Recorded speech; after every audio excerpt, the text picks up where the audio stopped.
Alright guys, welcome to my thoughts on Final Fantasy IV DS.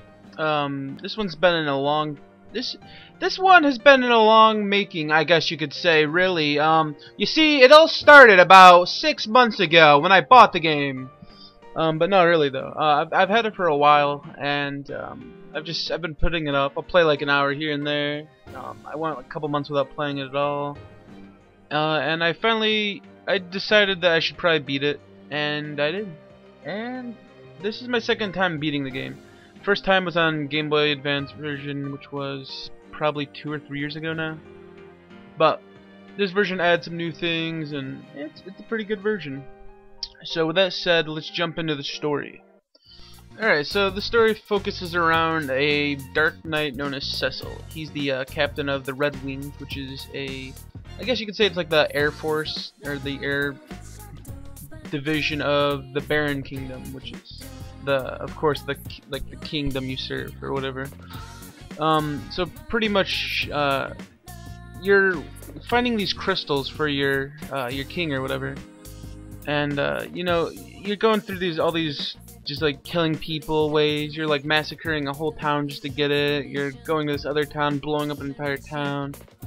You're doing some pretty dark stuff to get these crystals, all in the name of Baron Kingdom, really. That's the only reason. So from there on, basically, you question your king, and your king is like, "How dare you question me? Fuck you. Go on one more mission, and then we'll decide what to do with you."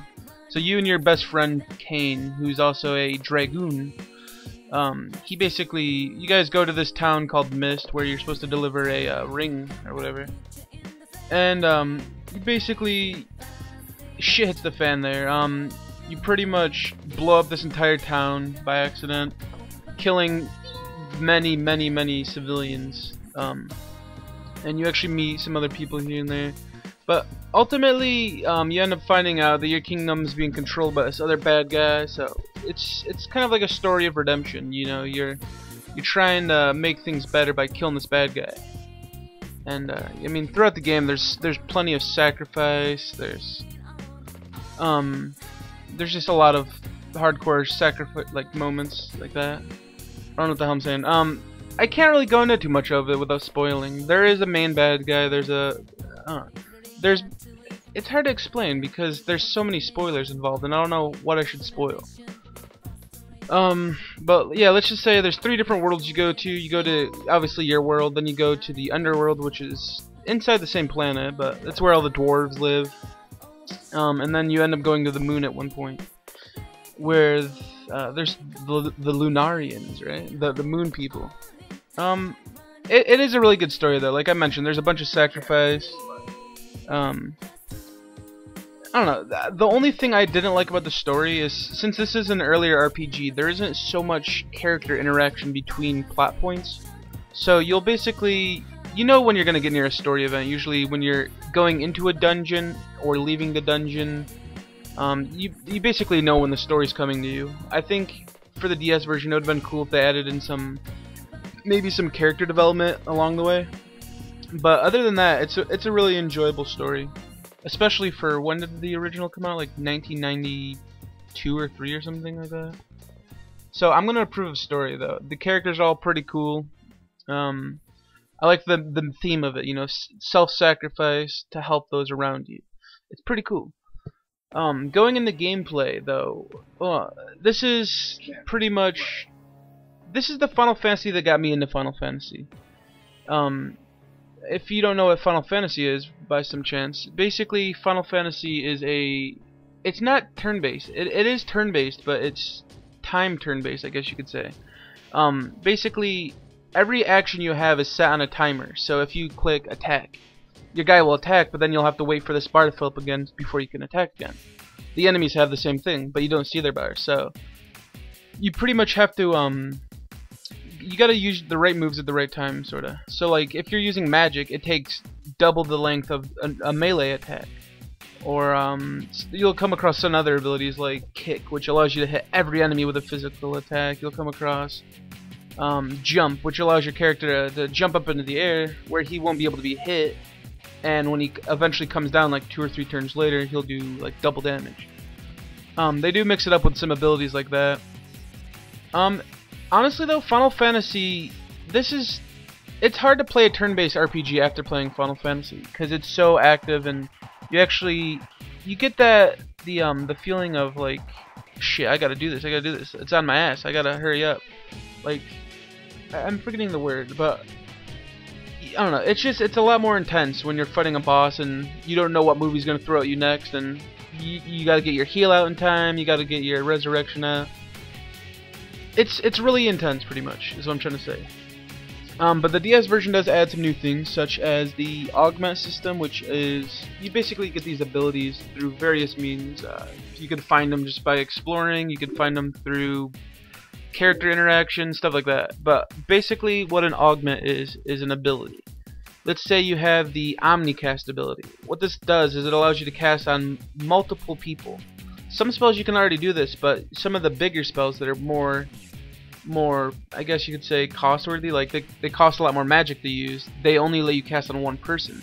So with the Omnicast ability or augment attached to a person, they could, like, okay, so you have a healing spell called Arise, which basically fully resurrects that person with max HP. You can only cast it on one person, but with Omnicast, I can cast it on my entire party and resurrect everybody instead of one person at a time. That's one of the abilities. There's probably, I think, 30 augments, maybe more, maybe less. I'm pretty sure there's at least 30 though. And there are a lot of ones that affect the game big time. I won't go too much into that though, for time reasons. But augments is a really cool innovation that they added to an old game. You also have map completion, which, since this is a DS game, you have bottom and top screen. Bottom screen is used for your map, which is, it's kind of Star Ocean-y. You'll go into a blank map, and as you explore, it'll fill it in. And once you get 100% completion filled, you'll get a reward. So you'll get like 5 potions, or 3 lunar curtains, or 1 shuriken. You know, you just get like random items like that. Another thing that was pretty cool is cutscenes. They added in cutscenes for this one. I should have mentioned that in story, but they didn't. I didn't. Basically, they added in cutscenes during certain story parts. Not every single one of them, but they do. And what's cool is they add voice acting in. So we've got some pretty big voice actors in there, like Yuri Lowenthal. Shit, I can't remember the others at the moment, but there is some pretty good voice acting in there.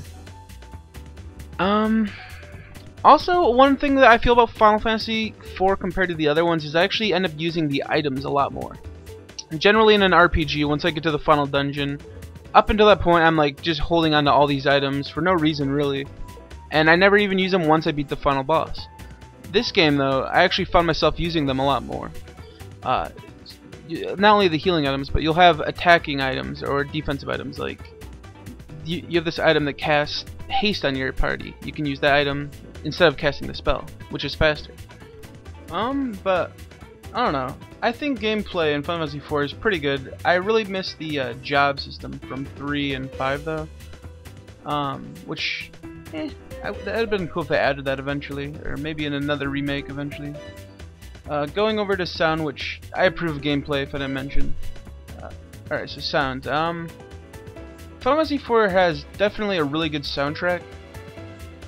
There are some songs that just I don't really care for, but ultimately there are more songs that I like than dislike, which is definitely a good soundtrack in my opinion. Plus, some of the songs even make it into my playlist of good music I like. So that's another sign that the soundtrack is good. Voice acting is pretty good. Sound effects, it's generic Final Fantasy, but I'll approve of sound though. The voice acting edition is pretty good. As for likes and dislikes, I don't really have any major likes or dislikes. It's an enjoyable game with, I already mentioned things that stuck out to me in the gameplay overview. But with that said, let's go to the overview. Alright, so Final Fantasy IV DS. I gotta say that this is a pretty damn good version of the game. It felt harder than the Game Boy Advance version, and it felt more enjoyable because of the map system, and you don't really get lost too often. I think this is definitely a strong version to get, especially if you have a DS and not a PSP. So with that said, thank you for watching. Frazzleberry. I'm out.